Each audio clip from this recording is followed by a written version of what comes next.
السيدات والفضليات والسادة الأفاضل السلام عليكم وأرحب بكم في Of God be upon you all. I would like to welcome you to the first panel of the fourth annual conference organized by the Strategic Studies Unit to deal with the security and strategic studies, the state of the field. This session will be in continuation of the opening sessions with a general presentation according to my reading of the executive summaries. We will continue in the general framework until after lunch when we start discussing the sub-specialities and sub-fields, and Dr. Muhanad will be specifically talking about that. In this session, we have three professors from in addition to Dr. Umar Hashim, Dr. Sidahmed, Dr. Muhanad Seloom, and Dr. Imad Mansour. They will present in Arabic, so if for those who need interpretation, you can get your headsets. The title of this chair, which I'll be honored to moderate, is Security Studies, Mapping and Rising Field. The first paper will be by Sidahmed Goudjili, From Traditional to Critical, The Evolution of Security Studies Field. Dr. Sidahmed is an assistant professor in the Critical Security Studies program of the Doha Institute and part of the unit which runs and supervises the Strategic Studies Unit. He got his PhD from Algiers University, and he focuses on international relations, critical studies. He has 3 books to his name, and the first in 2019 on the scientific investigation, international relations.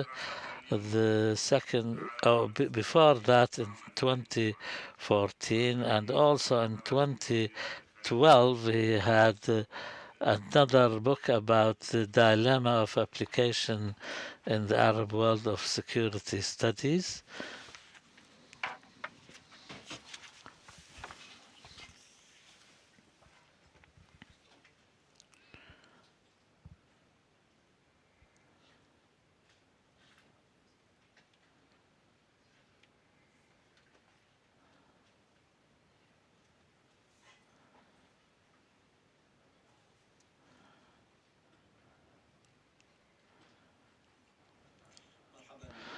Good afternoon or good morning and welcome to you all.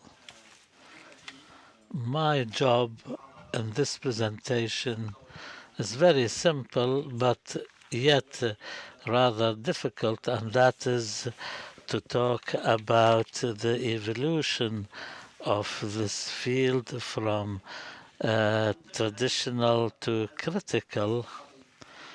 I will try to cover more than 7 decades, so practically speaking it's impossible to cover everything in 20 minutes. I'll be rather selective. The paper itself will be published as part of this conference's outcome.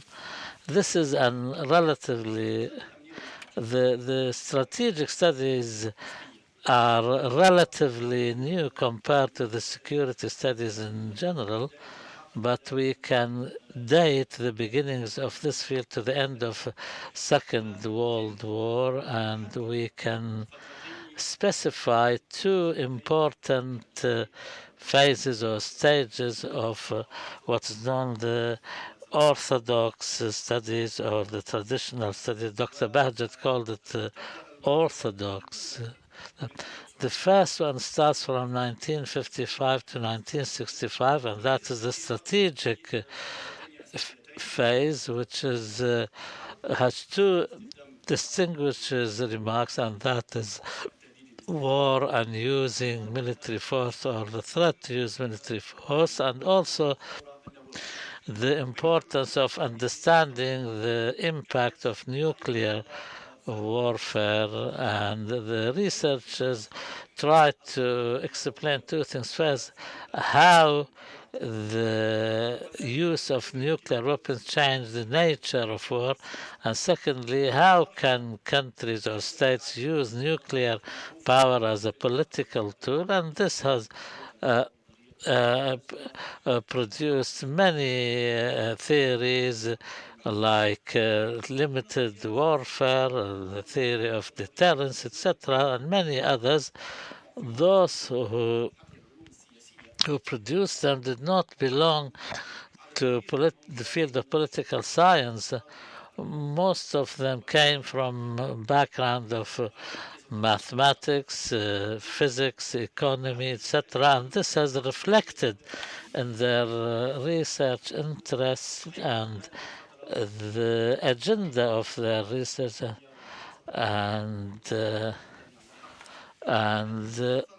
And the critical juncture, the first turning point, was with the beginning of the 70s to the mid 80s, maybe. Some call this the phase of security studies to separate it from the strategic studies. In this phase, there was some harsh criticism of the rational nature of the theories, especially the theory of deterrence. They used historical studies, and they used psychology and other sub-specialities which presented some challenges to the theory of rational thing. The second phase, we saw a revival and a regenerated interest in the conventional warfare and aspect, and also as a result of the Vietnam War and the anti-insurgency warfare and the conventional deterrence and non-nuclear deterrence and military doctrine, strategic leadership, and the military studies took a new turn. Despite the critical aspect, the research agenda remained narrow and focused on the use of military. So we can summarize this, the traditional phase as focusing on war, use of military power, and the reference was the state, and the threatened value were sovereignty and national survival. And also what distinguished that period, it was ethno-central American and a little bit British, and we can add that in the first phase most of these studies were funded by ministries of defense, and especially the first phase saw the participation of civilians in strategic planning after World War. And the first signs of alternative security approaches came into existence. Some were revived. John Galtron and Balding on the Palm Committee's report on joint security and other documents.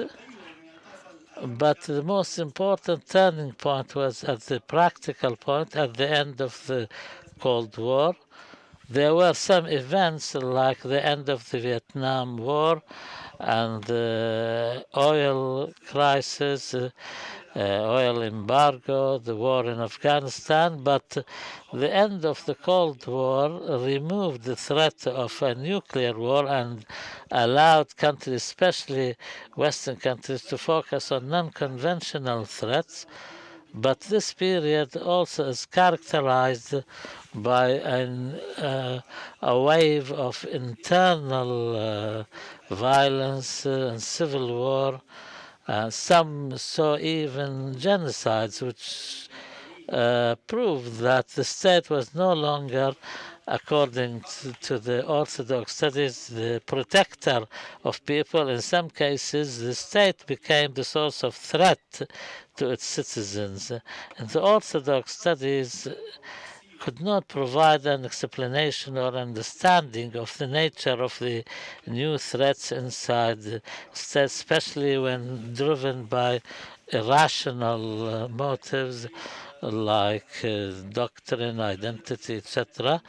And the supporters of this criticism said we can no longer rely on these subjective reasons, but we cannot understand security unless through a societal, for example, material or physical understanding, like, for example, a gun is a material thing, but it depends on whose hand it is to determine its effect or impact. And Dr. Baghdad mentioned to the new horizontal expansion after the military aspect to include political, societal, environmental, and economic aspects.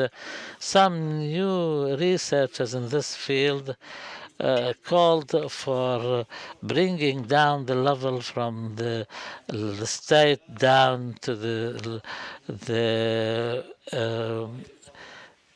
poor people, the immigrants, women, etc. And also the UN program on development suggested 7 new unconventional dimensions for security. The second wave or phase, which was the most important, was the rise of the new schools, the European schools, we should say 3, Copenhagen, Wales, and Paris. These approaches, which got together and called themselves the security approaches of in Europe, they have a joint or common epistemological background, but they differed on some dimensions, especially their definition of security and the reference entity for any analysis and the threatened value. Maybe the Copenhagen school was the biggest contributor. They said that the level of analysis should be the people, the human, and not the state or the society, and hence the concept of social security or human security. So far as Wales School, they approach it from the perspective of the poverty and the other societal and social things, and the individual should be the focus of analysis, and the threatened value in this school is freedom and rights and liberties and rights. They have an agenda which focuses on the role on the academics. The Paris School, which came into existence after the events of 9/11, which defines security as a state tool and uses technology like surveillance tools and others. And secondly, focuses on what they call them the professionals or the experts of internal and external security. This approach focuses on the daily practices of security on policing, surveillance, etc. And their biggest contribution maybe is their call to remove any distinction between the external and internal securities, because the police plays a military role abroad and the military plays a security or policing role inside the country. The conventional which includes environmental security, which also linking the environmental, food security, water security, energy security, and then the gender aspect and the post-colonial aspect. All these schools now publish their thoughts within the scope of the 3 European schools. The field has also saw an expansion so far as the critical tendency is concerned, and a focus on aspects which were purely strategic in the past. Dr. Omar said about critical military studies, critical intelligence studies, critical terrorist studies. Now we have many journals which started publishing in the last 20 years, which adopted a critical approach. The patterns of publications reflects this aspect, especially in the traditional journals, and also the patterns of publications show that most of what's published in this field focuses on the research agenda suggested by the 3 European schools compared to other approaches, other critical approaches. Now we have some criticisms. I registered 13, but for the lack of time, I mentioned the important 5. The first is the some say that the strategies in the same field live in like isolated islands. Some think that the division between the field itself into strategic and critical is a healthy thing, and they cite that there's a division of labor between the economic studies between what is macro and micro, etc. This is a very long discussion. Of course, we have no time to delve into any details. The second thing is the contested usage of the critical aspect. Some say that we've reached a dead end and we should use the epistemological thing and not the Frankfurt School's approach.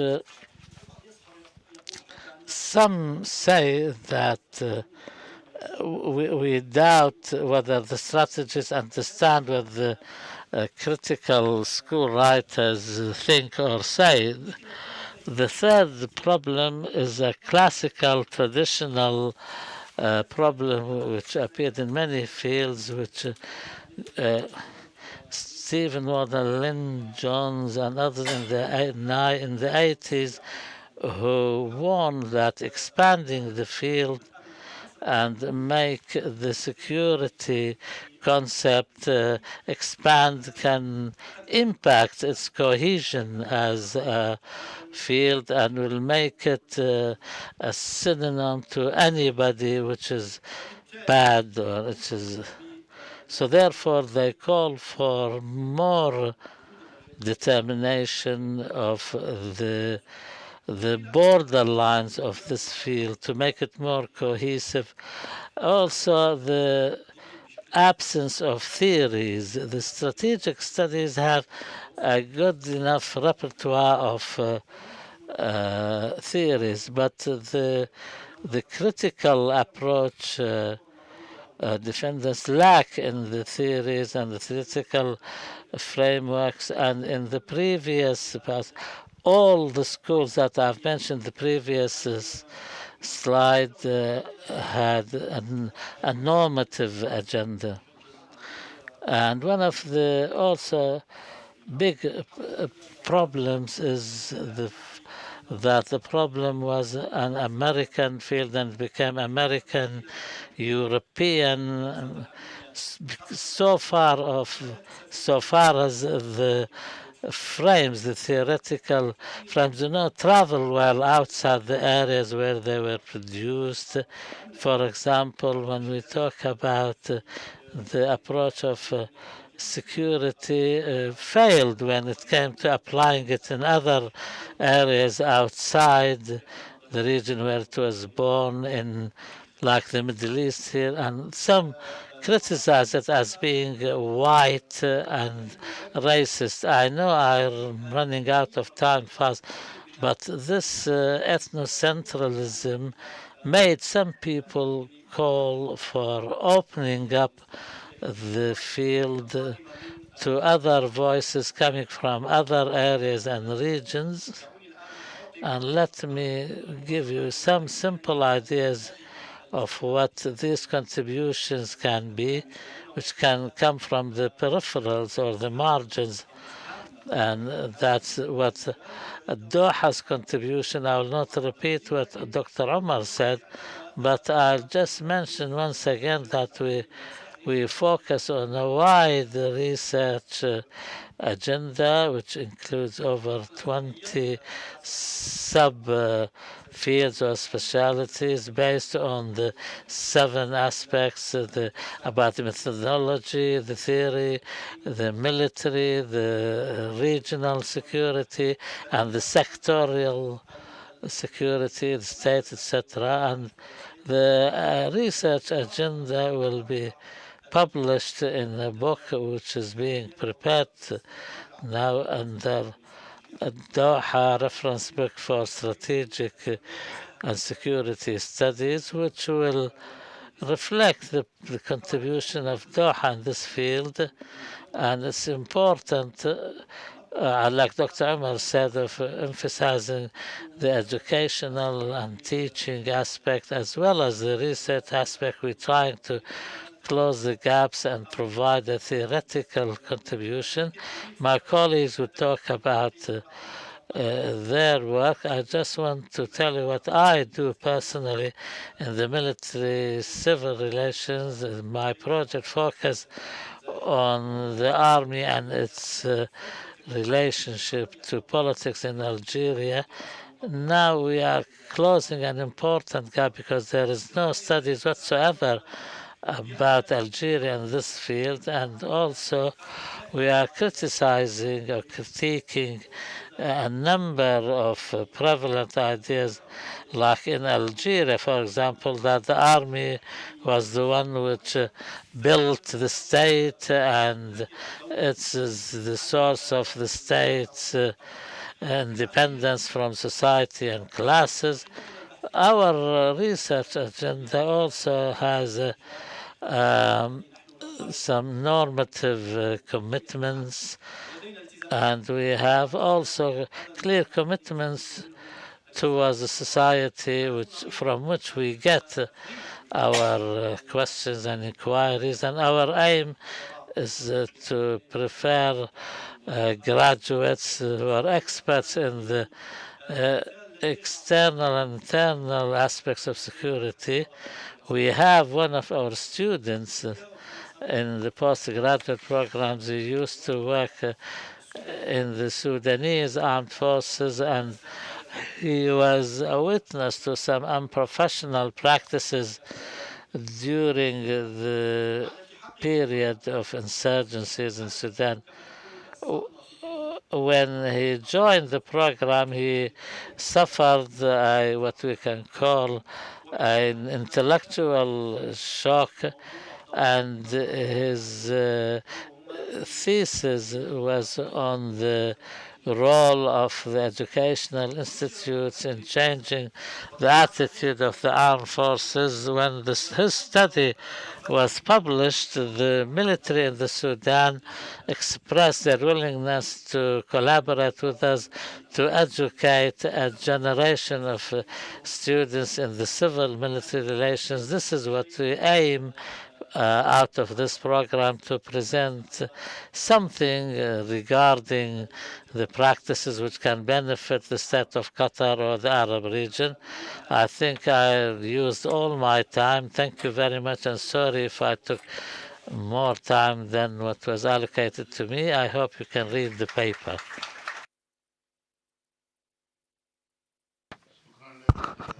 Thank you so much, Dr. Sidahmed, for this very valuable paper.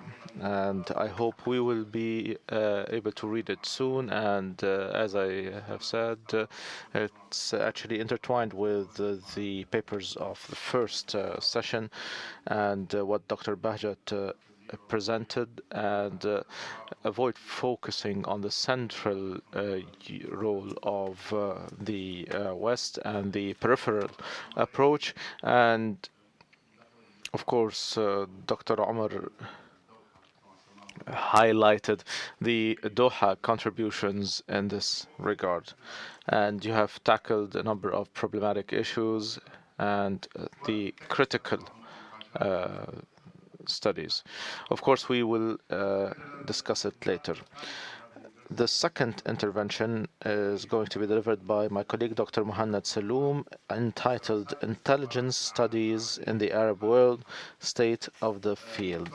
Dr. Muhanad Seloom is an assistant professor of security studies at the Doha Institute for Graduate Studies and an honorary research fellow at the University of Exeter, UK. He teaches and researches intelligence studies with particular focus on the Arab world. His PhD dissertation at the University of Exeter studied the effectiveness of the Turkish government's security policies towards the PKK and Turkey's Kurdish community. He also holds a master's degree in criminology and criminal justice from Bangor University, UK. He is currently working on a research project in Iraqi intelligence services, 100 years of covert action, to examine how Iraq's intelligence community has adapted to shifting national security threats since its inception more than 100 years ago. Today, he is going to be telling us about intelligence studies in the Arab world state of the field. The floor is yours, sir. Assalamu alaikum. Good morning. I will be talking about the intelligence studies in the Arab world. This field in the Arab world is actually present, and the academic research in the Arab world compared to academic research in Western countries is very low, extremely low when it comes to academic research in terms of quantity and quality. And I will be giving you examples about this. And at level of the critical security studies, we highlighted this gap since the very beginning because of the lack of knowledge production for different reasons. This is why we suggested the intelligence studies, which adopts a critical approach that revisits the initial concepts and the theory, and also the tools and instruments and methods in the field of conventional, or what was called orthodox field. This program contributes to creating a new generation of researchers in the Arab world at the level of master's and PhD. They are studying several subcategories in the field of intelligence. Despite the importance of intelligence agencies for national security and foreign policy, the intelligence studies library still lacks academic research studying Arab intelligence agencies methodically in a way that relies on data. It is very difficult to collect data all over the world when it comes to intelligence agencies, and this is understood because of the covert nature of the intelligence agencies, and this is all over the world. This difficulty is actually multiplied when it comes to the Arab world, particularly when it comes to the ambiguity relating to laws and the permits to carry out interviews with professionals and active members of these agencies. And although this field studies security, intelligence, military, and focuses on regimes and the Arab societies, and they actually refer to the important role of the intelligence agencies when it comes to the regimes. However, there are very limited attempts to understand and study the development of these agencies in a methodical way. The concepts portray Arab regimes as being victims of the covert Western action or the victims of terrorism or crime. These approaches do not take into account comprehensively the development of the role of Arab intelligence agencies. This is why the need to study these agencies in the Arab world is very necessary, especially that these agencies play a central role in the stability of Arab regimes. I will be selecting some points to present and to explain the situation of or the status of the intelligence studies field, and it is relating to the intelligence studies in the world as well. So there is a historical disconnect when it comes to this field in terms of documenting and analyzing the production of knowledge. And this accumulation of knowledge is difficult and hurdles the development of this field in general. What we see today in terms of tangible development in the field of intelligence studies at the level of intelligence agencies and also the terms and literature available, particularly in English, date back to the Renaissance era. But the quantity increased after the World War I and World War II, and this development continues at a fast pace until today. There are several disconnections or disruptions when it comes to studying this field throughout history, and we have several examples. For instance, among the most important books to focus on the role of intelligence in managing the state during peace and wartime, The Art of War, Sun Tzu, and he is actually it was during the era of Confucius, and Alpha Shastra, Janakya, the oldest advisor to the Indian dynasty, and in which he highlighted the importance of intelligence and spies to manage and rule. But the production remained recent in terms of history and geography until recently when it comes to the Western world. Even in China and even in the Indian subcontinent, we find a historical disconnect when it comes to the publishing of these books that I have mentioned, among the most famous books in English and Western literature in the field of intelligence studies. And what is important to mention is that the oldest books in this field were not written in the West, not in Rome and not in Greece.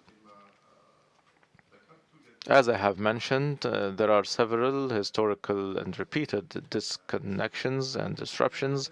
And when we go back to the oldest books focusing on the central intelligence role in peace and wartime, we see that philosophers and thinkers in China and subcontinent India wrote. Although the Trojan horse story in 480 BC, it was actually one of the most famous stories about intelligence work and deception, and played a major role in actually deciding the war. According to the historical narrative, there was an important role played by the one individual, and not the soldiers who were inside the Trojan horse, of course, the imaginary horse.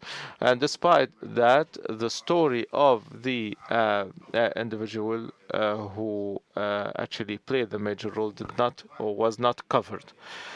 The disruption and disconnection when it comes to the knowledge in this field was mentioned by several people, to include important officials and the CIA and other Western agencies, particularly at the beginning of the previous century.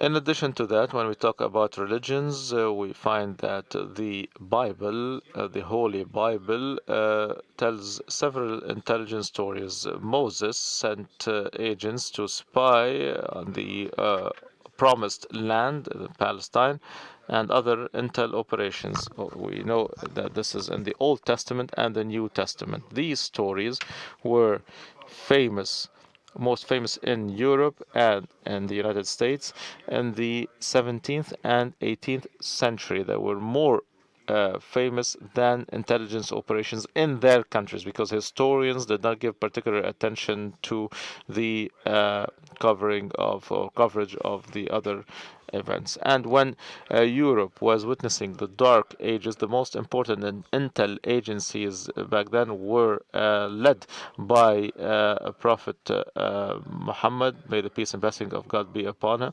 and the intelligence knowledge, despite that, in the Islamic production of knowledge is very scarce. Machiavelli actually talks about the good characteristics of a good general trying to infiltrate the structures of the enemy. Machiavelli was repeating actually what Sun Tzu said more than 2,000 years ago. Also, the encryption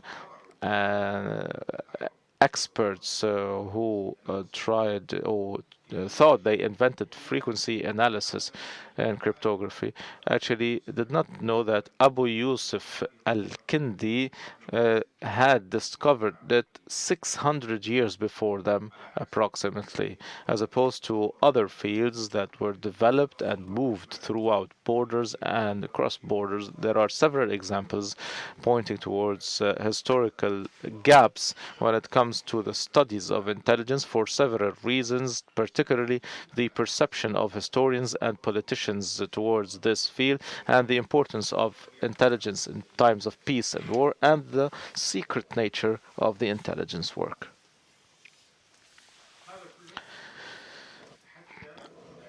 All of this was until the World War I and World War II. It was a turning point when it comes to this field. The two wars contributed in the development of the intelligence studies because of the technological development that strengthened SIGINT and the telegraph, and then the satellite, and then the internet and other technologies. Many do not know that the decryption of the diplomatic correspondence in Petersburg and St. Petersburg and Paris actually contributed very importantly. So this decryption actually led to the early indicators of the war, and the intelligence work during the World War and before it paved the way for several research material that is equal in value to everything that was produced before, and even more. And during the Cold War, the intelligence war led to a development of the field and laying the foundation of the current status of this field. And I will mention now some characteristics and some challenges when it comes to the accumulation of knowledge in the field of intelligence in general. I selected some notes. Despite the important development in the field of intelligence studies, the secret nature of intelligence work still forms an important hurdle, not allowing the researchers to get access to preliminary data, which means that this field is still suffering and facing several challenges when it comes to accessing data that could be used to produce studies because of the covert nature of the intelligence work. This field is still restricted when it comes to geography and culture, which makes it Western intelligence studies field. The only exception is the ex-Soviet intelligence studies of Russia, and this could be explained as a result of the Cold War, because the Cold War highlighted the United States role and its allies, of course, and the Soviets and their allies as well.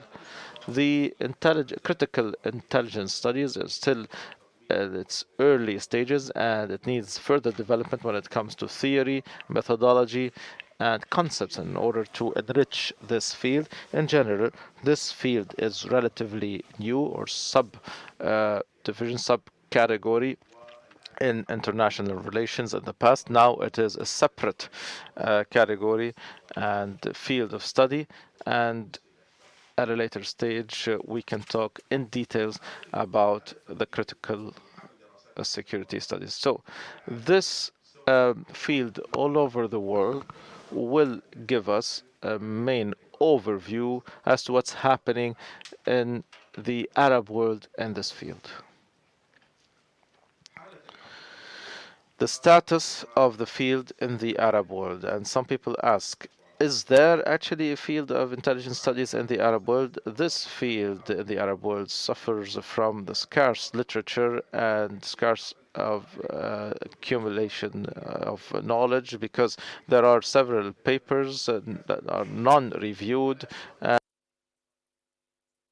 They adopt these ways in order to rely on non-trusted sources, and also there are several narratives about spies and espionage and supporting conspiracy theories of different kinds. And also we know that the library encompasses translated studies from various languages, particularly English. There are several peer-reviewed papers about the history of intelligence operations in the Islamic era, starting with Prophet Muhammad, may the peace and blessings of God be upon him, until the Ottoman Empire. Intelligence agencies are considered the pillar of many of the Arab political regimes. This is a reality that we witness in different studies when they mention the role of intelligence in regimes.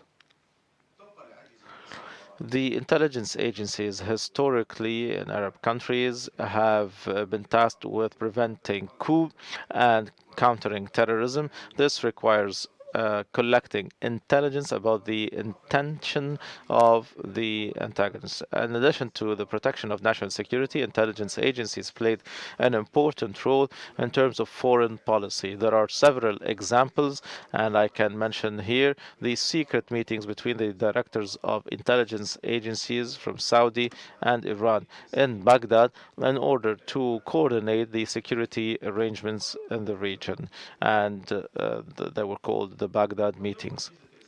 The role of the Syrian intelligence agencies as well in re-establishing the diplomatic relations, and also the collaboration between the Moroccan intelligence and European intelligence, especially when it comes to the foreign policy of the two parties. The Egyptian intelligence and its relation with the political and armed factions in Palestine. And there are several researchers in this field, but they do not focus directly on intelligence intelligence agencies, but on the mechanism of political rapprochement and the use or the role of Egypt, Morocco, and other countries in Europe and elsewhere in Palestine.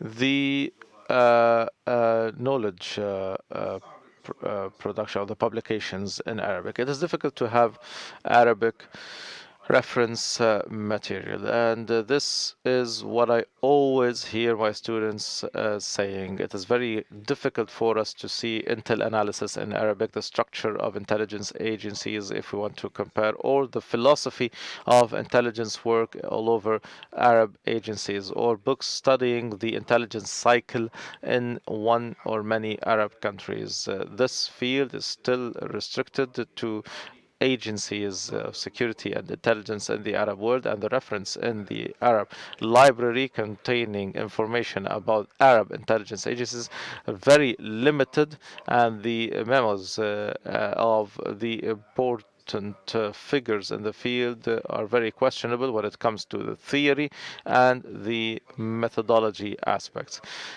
These memos, particularly the memos of former directors of intelligence agencies, of course, have some visions or perspectives. Sometimes the ex official has some political affiliations, and this is why it could be settling the scores with other parties. There is no clear mechanism in order for the material to become available to the public compared to the Western world. In the Arab or in the Western world, there are clear rules and regulations regulating the status of confidentiality and the lifting of this status. Maybe we talk here about 30 years approximately in the West. However, in the Arab world, it is not clear. It is still ambiguous. And in addition to that, in the West, the intel officer or the director of intelligence can actually request approval to carry out an interview with an interested party and a researcher. In the Arab world, the mechanisms are not clear. The statements of intelligence officials in the Arab world are very limited, and they are in very specific context. And the publications in other languages. This photo that you see here is a collection of books published in Arabic and different topics relating to intelligence studies, and you can actually familiarize yourself with them. Half of them are translated, and based on my what I know, there are several questions when it comes to the research perspective, so the methodology and the source of information. Now we talk about the literature in foreign languages about intelligence in the Arab world. This literature is very limited, and Professor Owen is with us, and he is one of the most prominent or first actually researchers in the West who wrote about the Egyptian intelligence, the history, the work, and the impact on political life. The book was published in 2010. It is an excellent book, but the fact that this literature is not available in terms of quantity reflects the difficulty that the Western researchers face. There are several books that took the Western perspective in terms of studying the Arab agencies and how the Western agencies are dealing with Arab agencies. There are also other books tackling the role of the directors of intelligence agencies in the political field, and there are several authors here who talk about the political aspect and not the intelligence work specifically.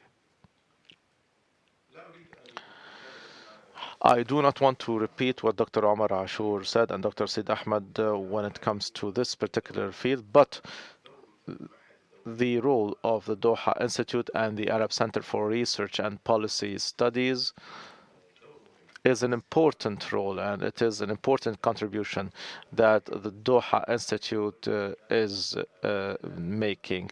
And it started since the establishment of this program. Before talking about this, because we're running out of time, I will be talking very briefly about the teaching and learning in the Arab world. The bachelor degree and the master's degree in the field of intelligence in the Arab world is very limited. It is very rare for you to find any program at the bachelor degree level studying intelligence field. And Dr. Omar mentioned this. The Doha Institute made this opportunity available, so studying intelligence. Although other Arab countries, many other Arab countries, prohibit tackling this topic. The proof is that we do not have programs, intelligence studies, at the level of bachelor degree. When it comes to the master's degree, there are very limited, very few programs. And when it comes to the PhD level, the Doha Institute might be the first in Doha and the Arab world to propose this field. And I would like to say I'm talking about the Arab world with the exception of the Israeli entity.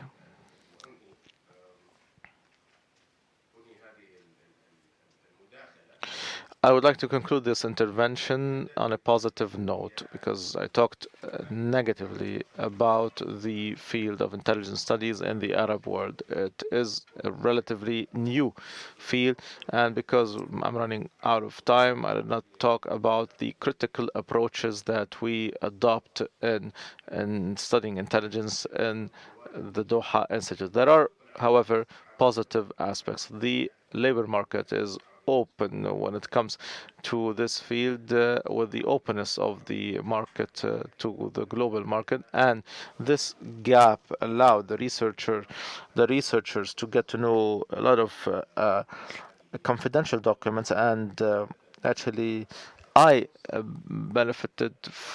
For instance, what happened in Iraq allowed me the opportunity to get to know a lot of documents, classified documents of the previous Iraqi intelligence agencies, and meeting former directors after the agency was dismantled after the occupation. So I had the opportunity to sit down with them and talk to them in order to support the research that I am doing now with information. The lack of available material in Arabic actually makes the students head towards the English literature. Even the programs that were launched, the first challenge that the program faced is the scarcity of literature in the Arab language. This is why we deliver the lectures in English. This is why students need to have a good command of English language in order for them to be able to study this field. And this is a challenge, God willing, with the research in the future that we will be able to overcome. And also allowing the opportunity to study these various topics. And I think that I mentioned all these points. The master's and the PhD I mentioned, the executive master's degree, the first of its kind in the Arab world, is going to focus on the applications of intelligence studies, and in the future is going to be positive, God willing, in this field, particularly with the contribution of the Arab Center and the critical intelligence studies. Thank you so much. I will end it here.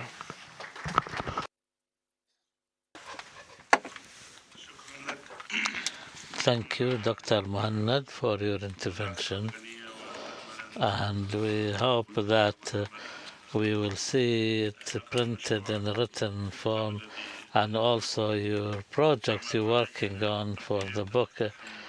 I think you are just opening a black box This is the very specific nature and the covert nature. I don't know if the intelligence agencies in our region produce their own knowledge or not, and also in Iraq we had the National Security School or College. I don't know what they were teaching and what their programs were, or also the research centers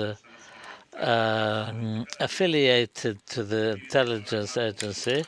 Finally, we have Dr. Imad Mansour, who will present the final paper under the title Common Grounds in Studies on Regional Orders and Regional Rivalries. Dr. Imad is assistant professor at the Doha Institute. He worked at McGill University in Canada and the University of Qatar and Political Institute Studies in Paris, and also his research interests focus on foreign policy, domestic policies, and security in the Middle East, North Africa, and the Global South. He has also experience in the China Gulf studies, and he has a book on state security in China. I also he contributes to the China Quarterly, International Studies, and other journals. Good morning. First of all, I would like to say something in English, then I'll switch to Arabic. I have 20 minutes. Just a word in English. We really never are historyless. We came to Doha, or at least I came to Doha, with a lot of international connections that I'm very happy with, a lot of really local connections that I'm also very happy with. I had the chance to meet Dr. Qarani a long time ago, now maybe almost a decade, in the context of working on the Global South, in the Global South Caucus, where we started that caucus in 2011. I had the chance to meet also colleagues and working in the International Security Studies section of the ISA. So really what I want to say is that Doha has been a very hospitable place, and it continues to be.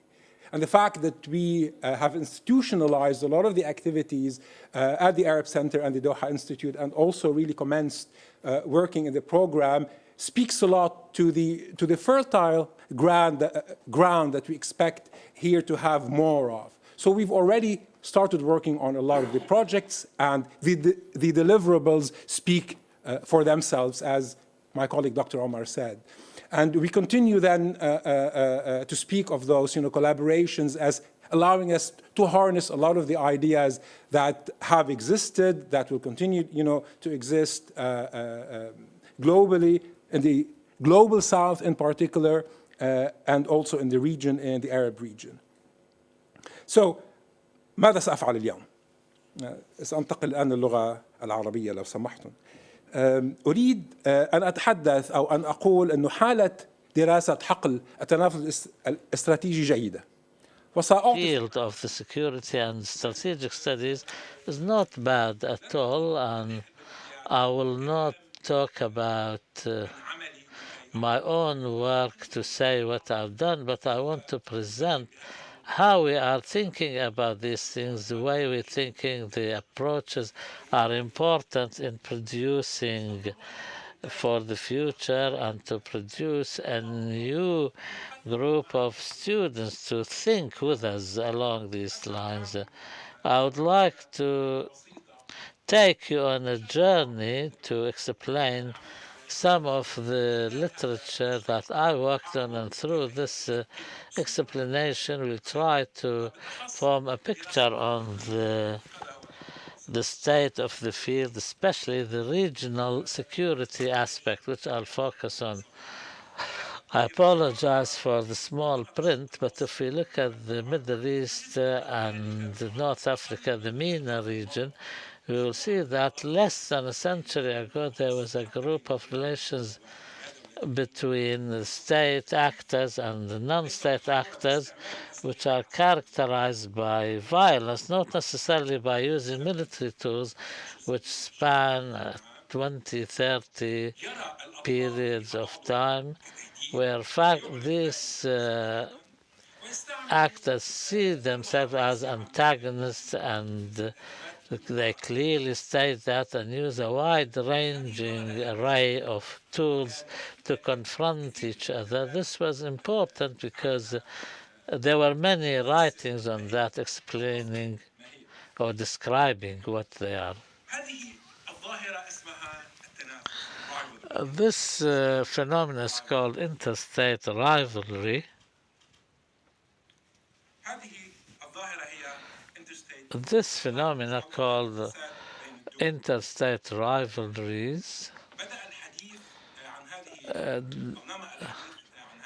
talking about this phenomena started and developed through the College of War project, and some started seeing this, seeing that there is a number of countries, a small number of countries, which are responsible for a large number of conflicts, wars, armament, nuclear armament. They started talking about a project called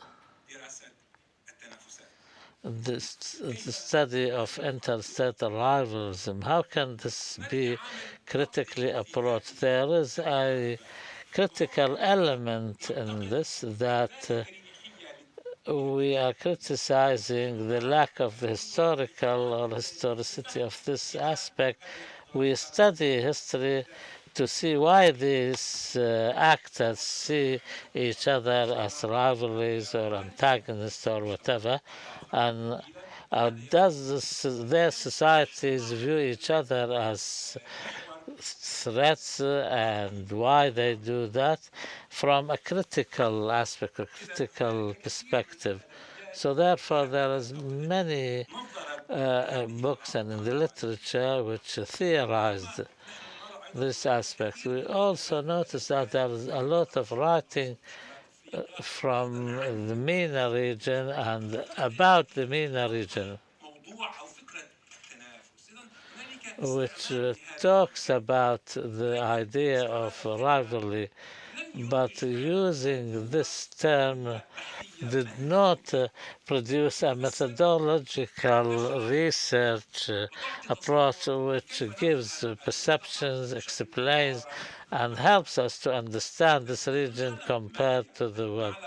We know what they are, we know they exist in the region, and we know that many spoke about that, but we want to study it in a methodological way. So how can we do that? Here comes partly the role of Doha. In a conference which was held some time ago, I met William R. Thompson, and I was presenting a paper on the rivalry in the Gulf region and the state building. I invited him to Doha, and I invited 11 other researchers to discuss the regional rivalry in this region. So we had an opportunity to get together in Doha and discuss this. We had colleagues from this region, so that we know from Dr. Makir from Qatar University, Dr. Marwan. We published the first book, and we called it Shocks and Rivalries in Middle East and North Africa. We started to understand these rivalries from the point of view of this region.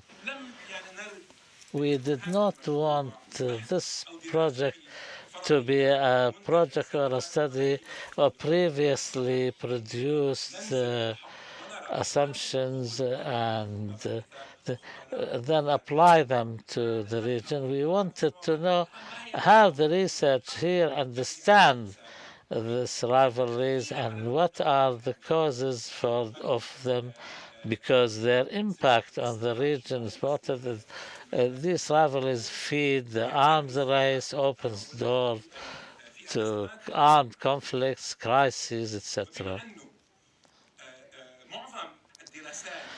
Because most studies focused on the close proximity, the geographical close proximity in producing these rivalries. When we say countries are adjacent to each other, there's more friction, there is more probability of conflict, not necessarily as something which is inevitable, but the possibility is there.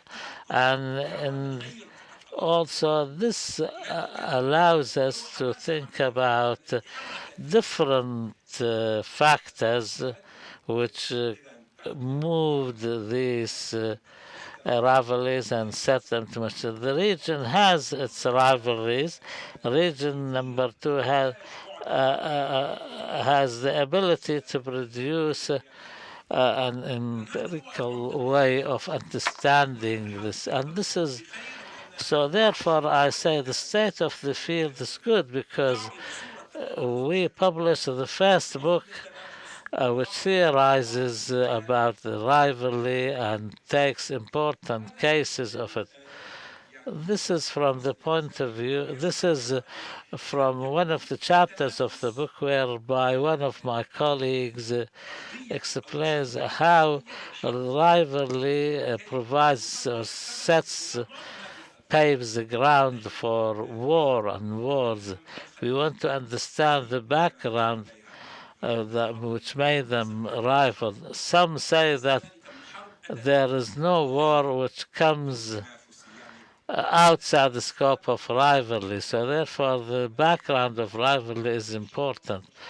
So therefore we have to understand, or it's important to understand the rivalry in the MENA region. So what have our colleagues done? One of our colleagues wanted to study the importance of the ideas of decision makers. I said the relations between these countries are clear. Decision makers, who are mostly men, see in other decision makers of other countries a threat, and they utilize the state's resources to engage in rivalry with them. Okay, this helps us to understand the vision of the decision makers. Why do they behave in this way? What are their motives, ideas? I will not talk about all the chapters, but I just want to give some information.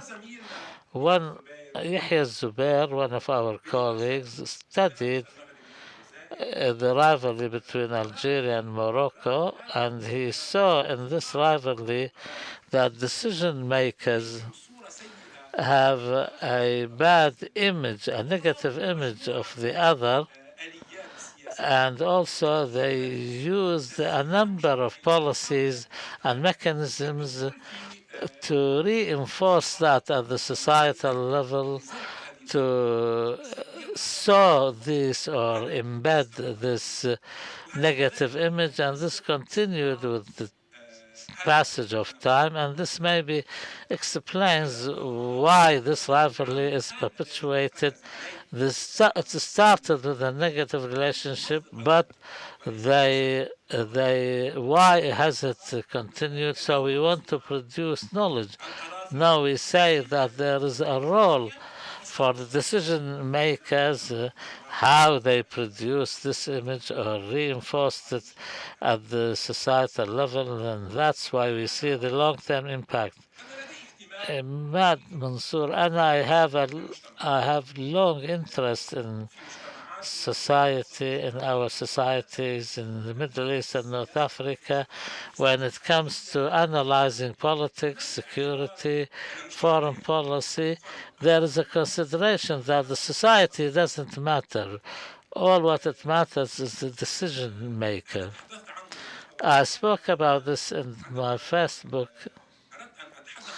When I wanted to talk about rivalry, we see that this relationship, this violent relationship continues with time. Sometimes it outlives one of the leaders. It can continue a decade or two, or 100 or 200 years.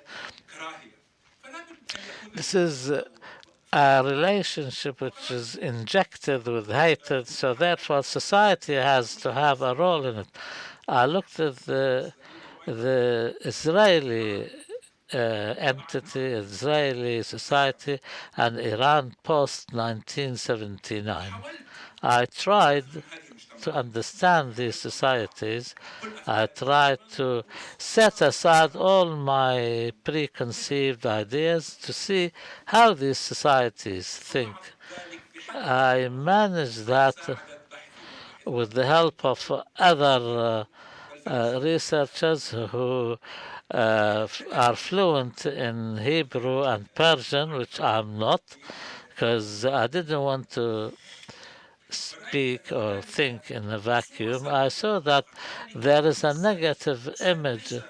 The narrative, there is a lot of usage of the word narrative, but there's a very specific definition, is a number of ideas which are linked, constructed together structurally because they are cohesive, they're linked together, and they play a role in this chaos in the world to continue and perpetuate it, to enable the actors to act. So therefore, hence their role. So decision makers are immersed and integrated into society, and they are part and parcel of producing this image and producing these policies, and they are impacted by these images. So therefore, there is a compatibility and complementarity between them.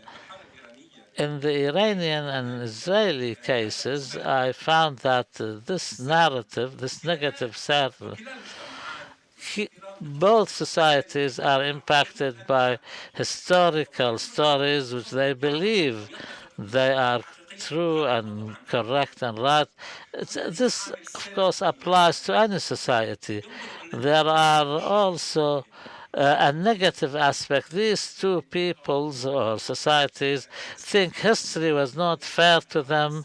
They were oppressed, etc., etc. They were treated unjustly. And also there's emphasis on the ideas of working hard, standing steadfast against oppressors, fighting injustice. So in this societies, we find two things: the role of power and strength, and painting the world in a gloomy black image. And this can be done through two things: migration and negotiation. This is in the narratives they emphasize on standing your ground, being steadfast, and also fighting this black image.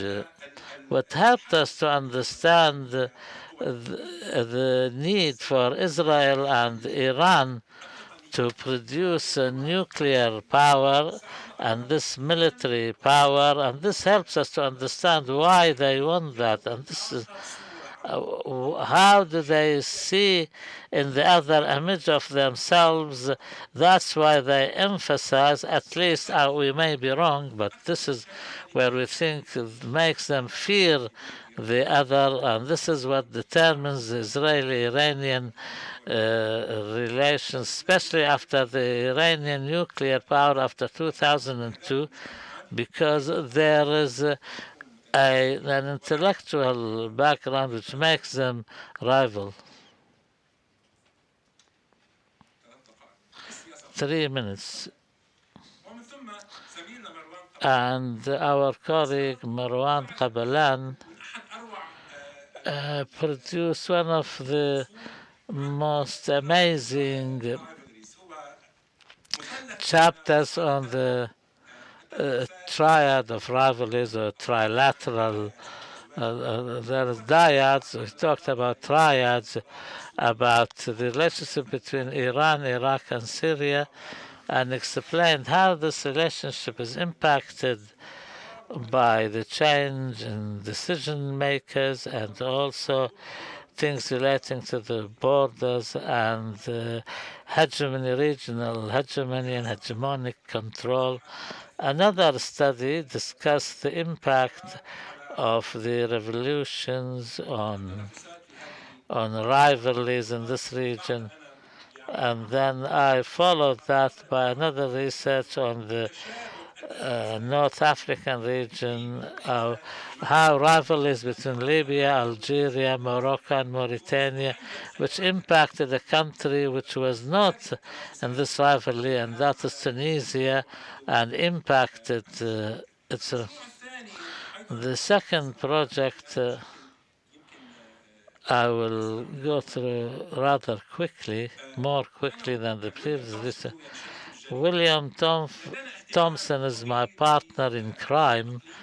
We have a long interest in regional security systems, and in 1973, I think, he produced an important article at that time on how we should understand the region through understanding the frictions and exchanges in the region of the global studies before that approached it differently from a geographical point of view, and this led to building the security communities and the regional security office. And we wanted to understand this Arab region, how do people who write about this region, how do they understand the regional security? We found a large number of important books and articles.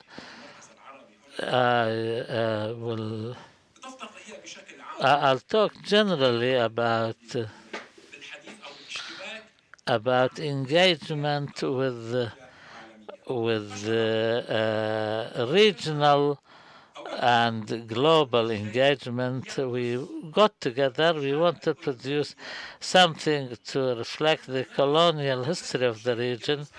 We wanted to study the historical reality. We do not want to start from 2003 or 2011 or 2000. We started with the 19th century. We wanted to see this regional system, how it has changed and how these actors have changed, and we wanted to be critical. We built on Muhammad Ayoub's work. I had the honor of meeting Muhammad Ayoub in 2002-2009. We talked about the regional system, and I found an opportunity to work with William Thompson.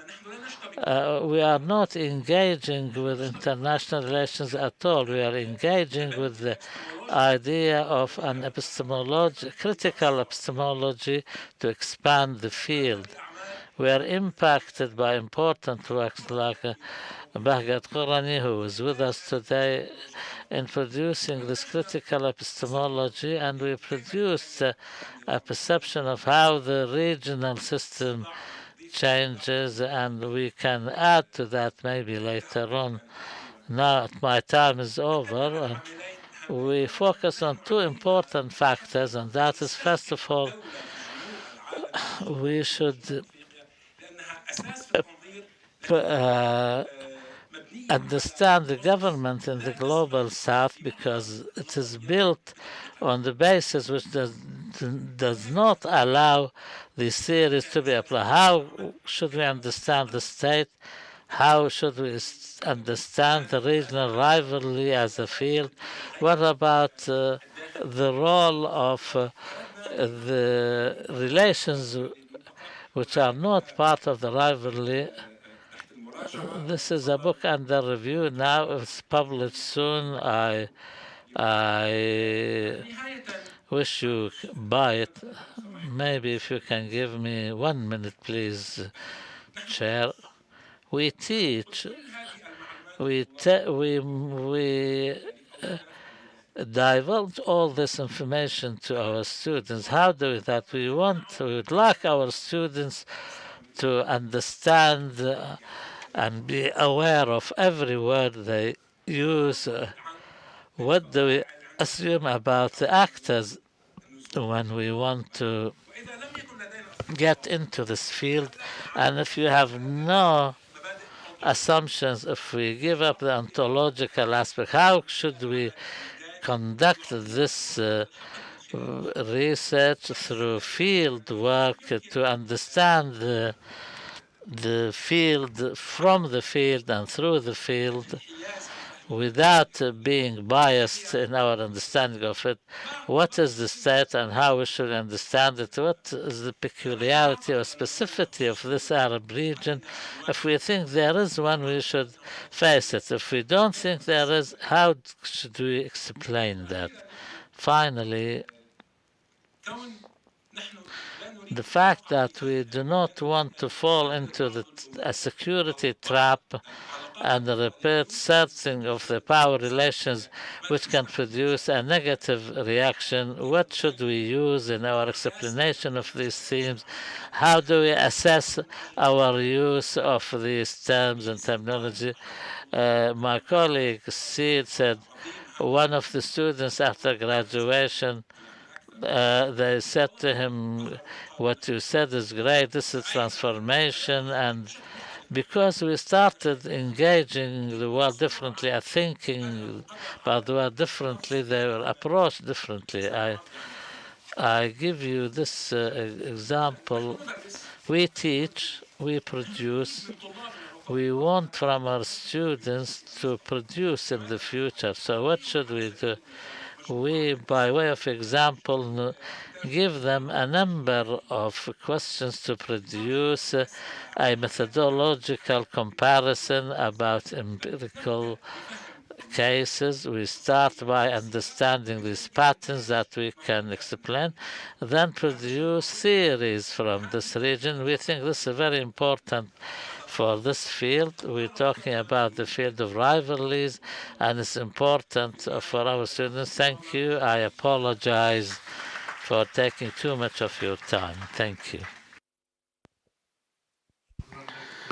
Thank you so much, Dr. Imad, for this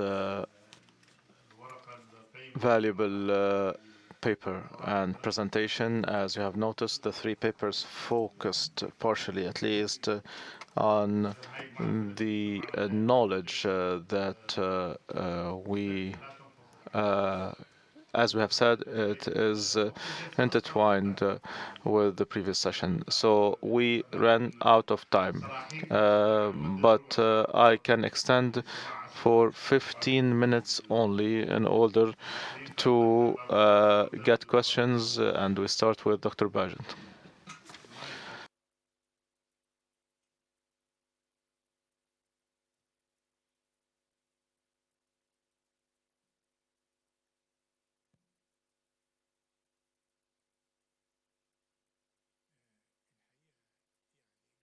In reality, this is an outstanding panel and session. I would like to congratulate you all, but unfortunately, I do not have all the time needed in order to ask you all my questions. So my question is going to be centered on the intelligence. I would like to commend your efforts to create this program. And you mentioned, Dr. Muhanad, the problem of access to data. I cannot have a science without having specific data. So I have a huge problem. So I would like to listen to the solution. You mentioned the problem. And also I have a specific question when it comes to this field, the topic of Ashraf Marwan. Ashraf Marwan, for those of you who don't know, was the husband of the daughter of Jamal Abdel Nasser, his second daughter. This is reality. The second reality is that he headed to the Israeli embassy to offer the services in 1969 before the death of Jamal Abdel Nasser. But other than these two realities, we have contradictory information. The Egyptian intelligence talked about double agent, and Israel talks about him as an Israeli agent. His death itself, it was said that he committed suicide, and it was also said that he was killed. So, based on this, can we be conclusive when it comes to the data? Thank you so much. Dr. Muhanad is going to answer. He relied on interviews. Of course, he will answer in details. Dr. Musa. Dr. Musa.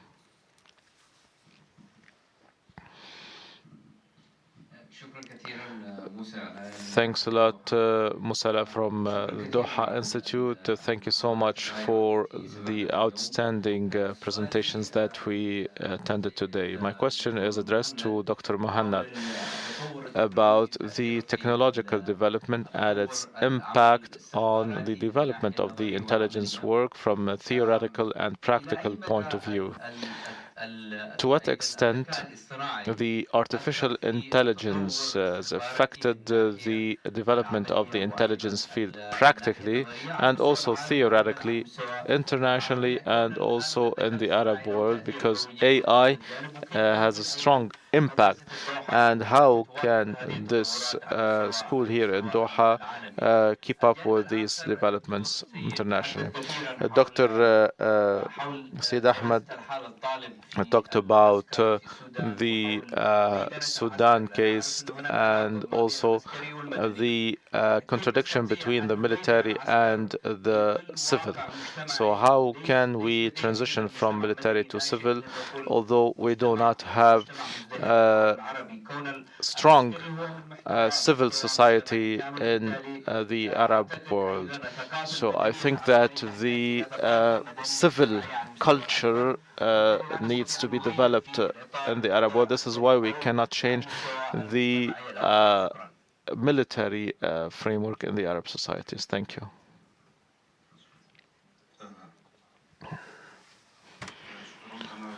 Thank you, Dr. Judabi from the Police Academy, affiliated with the Ministry of Interior, and I'm a former director of the Strategic Study Center and an advisor to the Ministry of Interior in the field of security and strategic studies. I would like to thank the colleagues for their papers. Actually, my comment is relating to the collaboration between the Arab Center for Research and Policy Studies and the different administrations and departments, actually, as well, at the Doha Institute, with the Research and Security Studies Center at the Ministry of Interior after the launching of the Police Academy, and also there's a Center for Strategic Study with them at the military center. So we are no longer talking about a secret confidential topic. It is an open academic topic. So what is the approach of the Arab Center for Research and Policy Studies in terms of dealing with the security and intelligence centers that have several studies and peer-reviewed magazines? The center collaborates, and Dr. Omar might have mentioned this, talked about the collaboration with Joan bin Jassim Academy and also the Academy of the military, and there are steps that we hope will progress and develop. Dr. Kamal Masadi, I'm a researcher and the research and security studies. I have three questions. Dr. Saeed, you said that the critical studies do not travel much outside of the borders of the countries. They were born in the United States and Europe and were accused of being white theories or racist theories. So this cultural liberation when it comes to the studies, could it not be considered a foundation here in Doha, because most of the interventions are in English, as I have noticed. So that was one. I think the contribution of the Doha Institute needs to focus on the Arabic specificity in terms of the studies. My second question to Dr. Muhanad, you talked about the intelligence studies and the historical aspect and the methodological and mechanisms of intelligence work, and also the fields of knowledge need to produce knowledge. We are studying what happened in the past. The British intelligence, for instance, 100 years later talked about the British spy Hanford. So you talked about the Soviet intelligence after the fall of the Soviet, also the Iraqi intelligence after the fall of the Iraqi regime. So are we only talking about a historical study of a security topic, or are we talking about a knowledge field? So this is something that we need to answer, particularly in the Arab world. These studies are directed to experts and work people or professionals and intelligence agencies. And you have mentioned actually the confidentiality, which is a problematic issue. Dr. Imad, you expanded on this negative rivalry, but can we not talk about a positive rivalry when it comes to regional security structure? At least when we are studying a topic, we have a certain objective. So there are negative aspects, yes, but can we not think deeply about the positive rivalry or competition, positive competition in the Arab world? Because when you talk about the negative rivalry in the Arab world, it is in the Near East, it is in Europe, it is in the US, so North America, etc. This is a global phenomenon. However, how can we build a creative, positive competition for the Arab regional security? Thank you.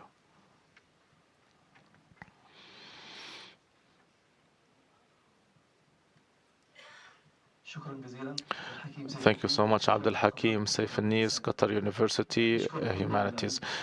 Thank you so much for these valuable interventions, and I would like to thank the colleagues who presented the keynote panel as well. So I have two comments. The first one is addressed to Dr. Muhanad.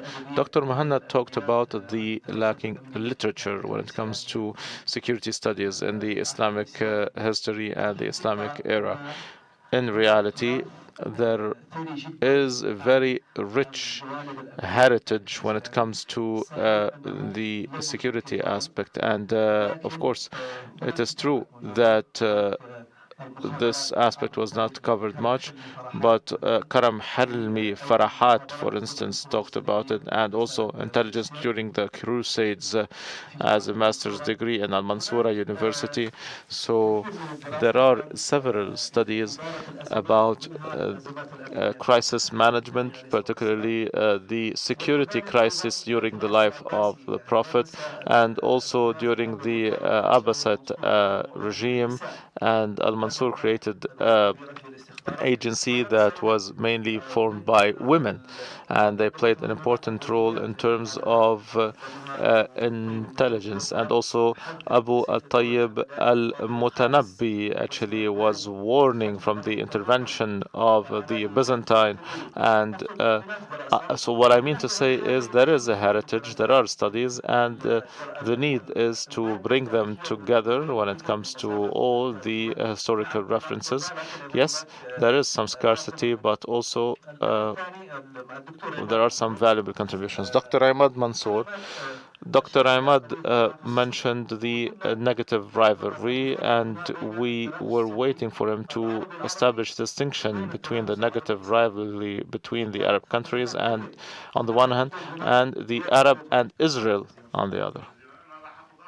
The last question, Dr. Ashraf. Sorry, I apologize. So the last one is going to be by Dr. Rama. Assalamu alaikum, Ashraf Abdul Hayy from the Doha Institute. So many, just like many here, I have benefited from almost all interventions, but I would like to rely on one intervention specifically to ask my questions. Mr. or Dr. Jaren Gunning about the decolonizing the field. So this intervention was excellent from a theoretical perspective, but I noticed now during this session, based on the three interventions, so there is no decolonialism when it comes to the practices and even when it comes to the theory at the level of research. For instance, English. So Dr. Muhanad is right, there is a problematic issue when it comes to the gap in Arab literature and the automatic solution, just like Dr. Ashur said, we translate everything. We translate everything from English into Arabic. So to what extent will the translation contribute to transferring the colonial structure from Europe to the Arab world? The translation itself also is actually here the issue because it's transferring the colonial concept and also the state concept. Dr. Mansour talked about it. So the state concept, for instance, in Sudan is different, and it's not a given. And even the European theory about the foundation of a state is not functional. The historical context and this was mentioned by Dr. Gunning. So we are talking about modernity and also the colonialism. We have a different narrative. The concept of a state needs a decolonization at the level of this field. If we liberate the concept of the state, if we southernize the concept of the state, the field becomes different. The last point is relating to the practices. That was mentioned by Dr. Musa. Practice in Sudan, for instance, a military institution actually contacted the program. We need to understand the nature of the institution. What is the historical, socio-historical context of this military institution and the relation between the military and the civil? The practice actually imposes from a decolonial perspective to see the practices in Sudan and how the people think about the relation between the civil and the military. The revolutionary pact actually in Sudan had some theories when it comes to the concept of the state and the relation between the civil and the military. And there is some theory. So we also need to see the academic sources of knowledge. This is also part of the decolonialism. The culture of the people and the practice is important. Dr. Amal? Amal Sbai from the Doha Institute. Thank you so much. My question is addressed to Dr. Muhanad. Dr. Muhanad, you talked about the scarcity of literature when it comes to intelligence studies before the Cold War and after the Cold War. And also you talked about the absence of a direct field when it comes to the bachelor or program, when it comes to the bachelor degree or the master's degree. Do you think that this is affecting the efficiency of security or intelligence agencies in the Arab world and the West? And if the answer is yes, what is the role of academic institutions like the Doha Institute and also the research center like the Arab Center for Research and Policy Studies? And another question, how do you perceive the future of intelligence in the Arab world and the West? Thank you. 2 minutes, please, per panelist to finish at 1:30. Go ahead.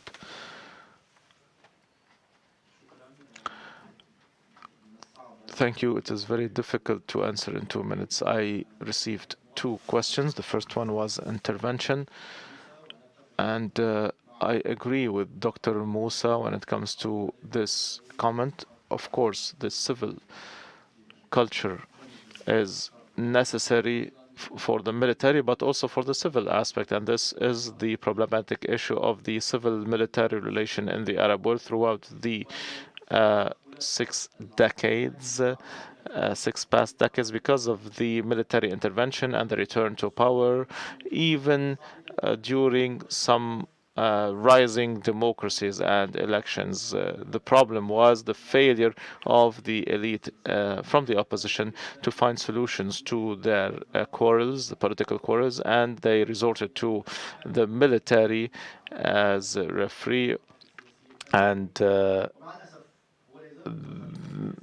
unfortunately, this is still the case in several Arab societies, particularly the civil society. The second point that was mentioned by Doctor is the language liberalization.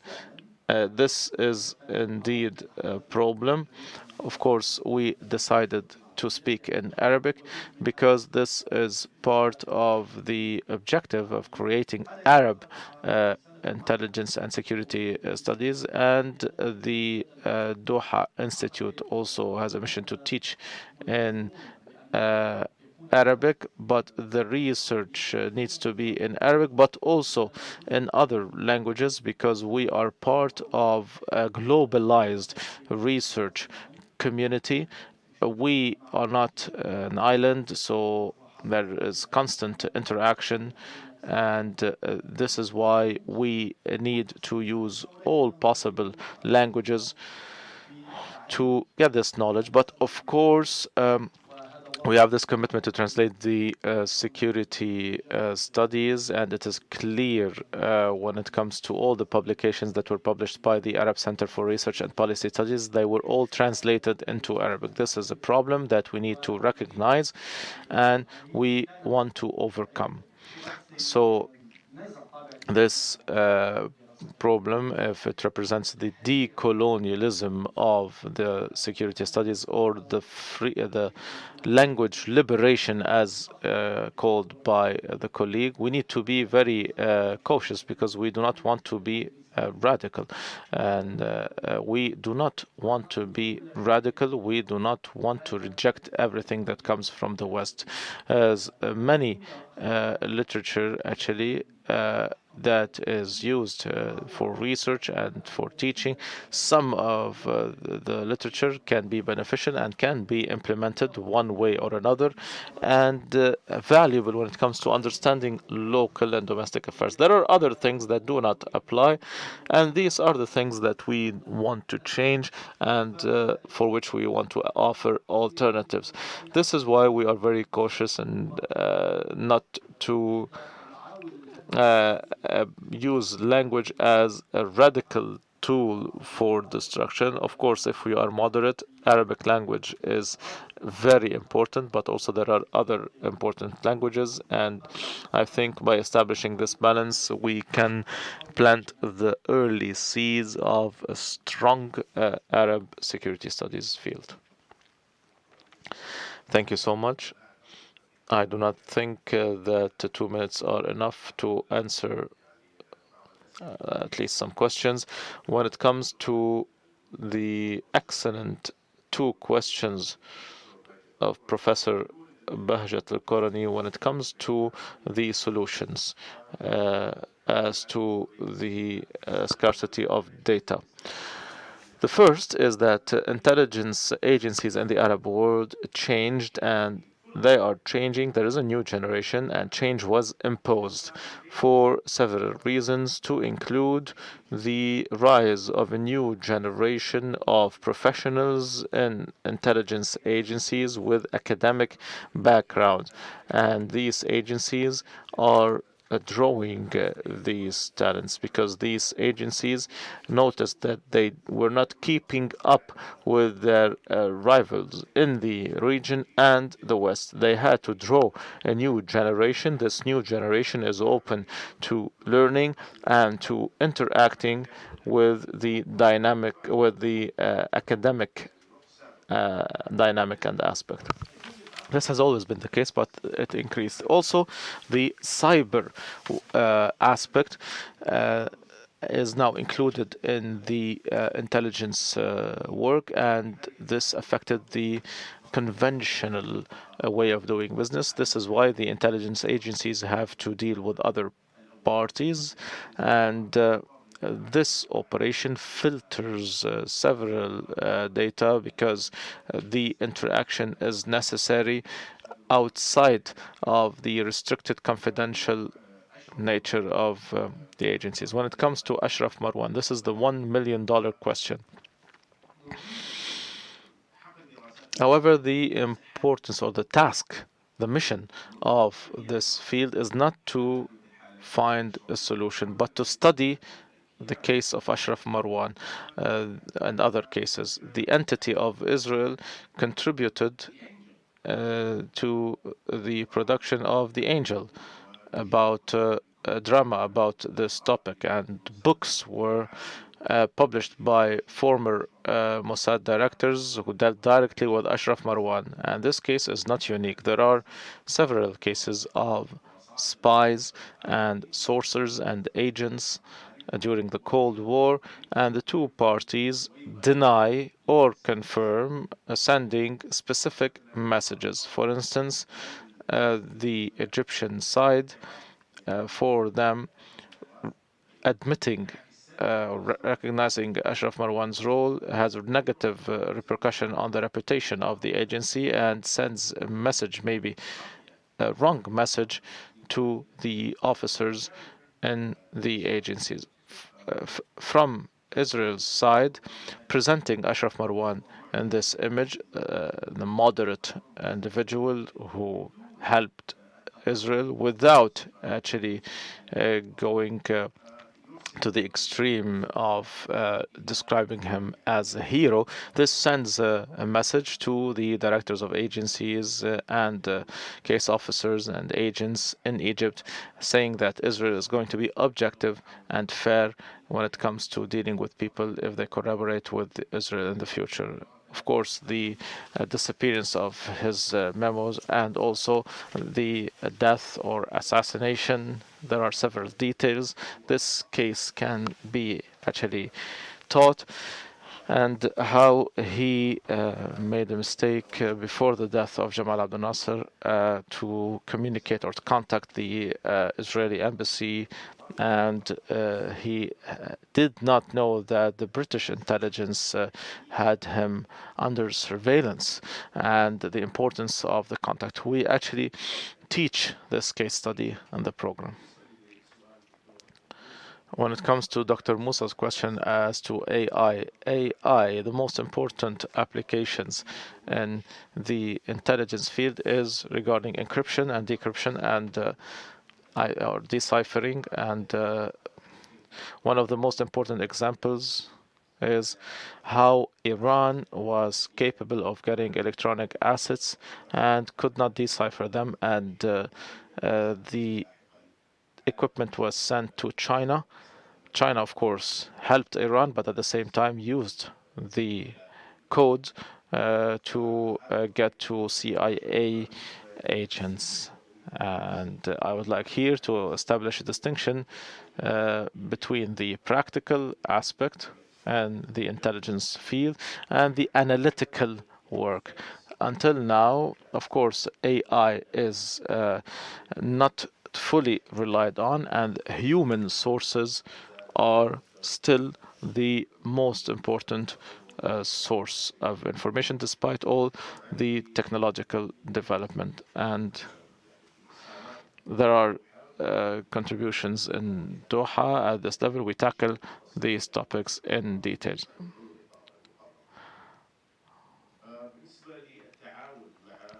When it comes to collaboration with the Ministry of Interior and with the centers, security centers in the state of Qatar and the Ministry of Defense, of course, there is good collaboration and cooperation.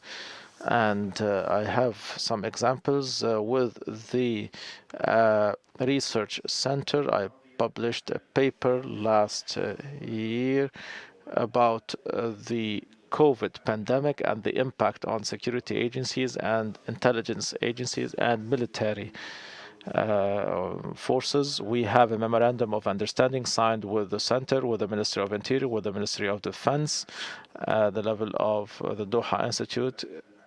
I am well aware that there are memorandums of understanding, and I actually have work with the Joan faculty or institute in this regard when it comes to PhD thesis. So also another question, is it a historical field? In the past, historically, to a large extent, yes, especially that information is confidential and then the information is filtered. So the birth of this field was partly based on studying history. However, this situation changed, and I can give you an example now. The studies that are being produced now about the role of intelligence in the Ukrainian-Russian war. We have data. You can actually check the MOD and Twitter. There's an intel brief about what's happening. And this is preliminary data or raw information, crude information that could be dealt with. And you have several officers and agents who have lectures on the internet. So there is a huge development in this field with the data being available, in addition to the declassification of information.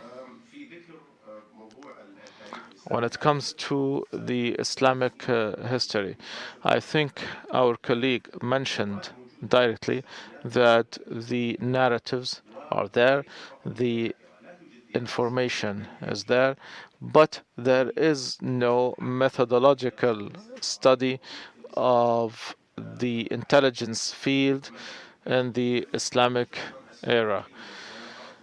I have read the books that you have mentioned, but nobody talked about the intelligence cycle, the structure of intelligence work. They talk about specific stories that are actually intelligence operations. Unfortunately, there are books, but they are very limited.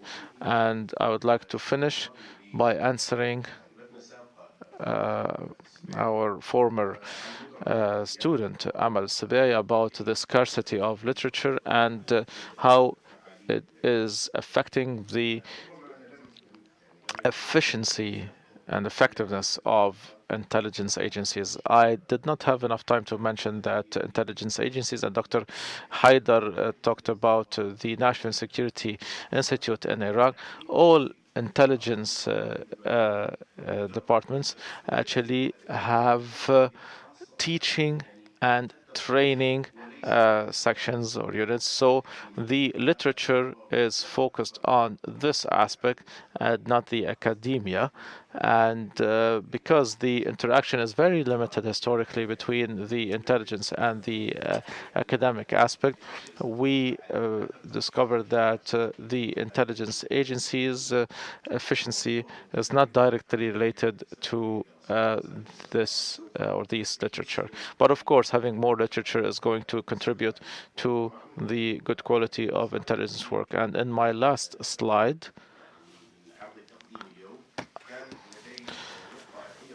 I had one last point regarding the Arab world. The gender topic in intelligence work. This is a rising topic in Western literature, the role of women in intelligence. Unfortunately, in all examples that were mentioned, the examples that we have here, the women are mentioned only to talk about a honey trap. So using this stereotype, the negative stereotype, saying that this is the only role of women. But now in the field of intelligence studies, we know that the role of women is increasing in the Arab world. There is no literature so far. Hopefully in the future studies are going to include the role of women, very positive and main role that was marginalized historically. So I will not be lengthy. The concept of the state, yes, and this is how I ended my presentation. This is part of the approach. Yes, I agree with you. And I wrote about the need to move from the talking about sovereignty to sovereign capabilities. So we want to understand with a different angle. Is there a need? Yes. How? This is a bigger research, and hopefully in this book we will continue later. People or someone asked about the positive competition. So I have two answers.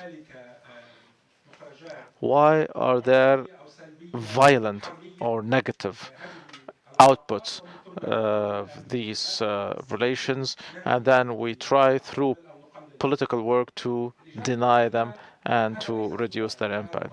So this is an ideological point. I do not have an answer to the ideological point that was tackled or mentioned regarding the Arab society, the values, the joint common values to, or supposing, for instance, that having some joint security. I do not think that this is part of the studying of competition. There is a negative rivalry, Arab rivalry, and also the Arab-Israeli rivalry. So what is the assumption here? The intra-Arab relation, is it different than the relation between Arabs and Israel? If yes, how? There were wars between Arab countries. There were occupations, blockades, armament race. I do not want to mention Arab countries. Some Arab countries have perspectives. So there were negative rivalries between these countries, and I focused on the negative narrative or rhetoric. So this is a negative form of relation. If you want to criticize, you select an independent value. We study the cases where there is a negative aspect. Is there a difference between the Arab competition and the Arab-Israeli competition? It is an excellent question. I agree with you, but we need to talk in detail about the assumptions that are included in this question. Is there a difference between or when it comes to the relation between Arabs too? How do you describe Arab? When you say the Arab world, what does it mean? The Arabs, do they have a common link, common values? What do you mean by this term? It is very important, but we need to look into it in detail. I do not have a clear answer. So far, the methodology is studying the practices and trying to explain. Thank you so much for your question. Thank you, Dr. Imad. We come to the conclusion of this outstanding session. There's a lunch break at the Institute restaurant. We return at 2:30 to continue with the panel, and chair will be Dr. Hamid Ali. Thank you.